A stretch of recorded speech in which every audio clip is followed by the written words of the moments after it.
તો આણંદ જિલ્લાના ઉમરેઠ શહેરમાં સતત વરસી રહેલા વરસાદને કારણે નીચાણવાળા વિસ્તારો પાણી ભરાવાની સ્થિતિ સર્જાઈ છે। ખાસ કરીને નગારી વિસ્તારમાં વરસાદી પાણી ઘરોમાં ઘૂસ્યા અને ઘરોમાં ઘૂસી જતા અનેક પરિવારો મુશ્કેલીમાં મુકાયા હતા। ઉમરેઠ મામલતદાર, ચીફ ઓફિસર અને નગરપાલિકાની ટીમે સ્થળ પર પહોંચી અંદાજે 25 થી 30 પરિવારોને જરૂરી ઘરવખરીના સામાન અને પશુધન સાથે સુરક્ષિત સ્થળોએ ખસેડ્યા હતા। અસરગ્રસ્ત પરિવારોને ટાઉન હોલ, શ્રી લક્ષ્મી કલ્યાણ પાર્ટી પ્લોટ અને ગોકુલ રેસિડેન્સી ખાતે આશ્રય આપવામાં આવ્યો હતો, તેમજ તેમના માટે ભોજન સહિતની સુવિધાઓની વ્યવસ્થા કરવામાં આવી હતી। ગઈકાલે રાત્રે મામલતદાર Shri, collector Shri, chief officer Shri, Umreth નગરપાલિકાના સભ્યો ને બધા આવેલા।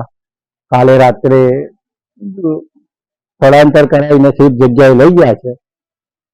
અત્યારે બી થોડું પાણી છે, આવી અને તંત્ર દ્વારા કામગીરી કરીને તેનો નિકાલ કરે છે। પાછળ ખેડૂતોના ખેતરમાં બી પાણી ભરાયેલા છે। આ એક બે જગ્યાએ થોડી અડચણરૂપ છે, એને દૂર કરી અને પાણીનો નિકાલ કરશે એવી આશા રાખીએ છીએ અને તંત્ર દ્વારા સારી કામગીરી થાય એવી આશા રાખીએ। કાલે જે વરસાદની સ્થિતિની જે આગાહી હતી તે ધ્યાને રાખીને લો લાઇંગ એરિયામાંથી જે વિસ્તારવાળા જે નગરજનો હતા એ લોકોને સુરક્ષિત સ્થળે ખસેડવામાં આવેલ છે, સ્થળાંતરિત કરવામાં આવે છે। વહીવટી તંત્ર માં મામલતદાર Shri, DSO madam Shri, police ડિપાર્ટમેન્ટના તમામ અધિકારી હતા, નગરપાલિકા કર્મચારી ને તમામ અધિકારીઓ હતા, એ દ્વારા તમામ એ લોકોને સુરક્ષા સ્થળે ખસેડી અને એ લોકોને ભોજનની તમામ વ્યવસ્થા કરવામાં આવે છે।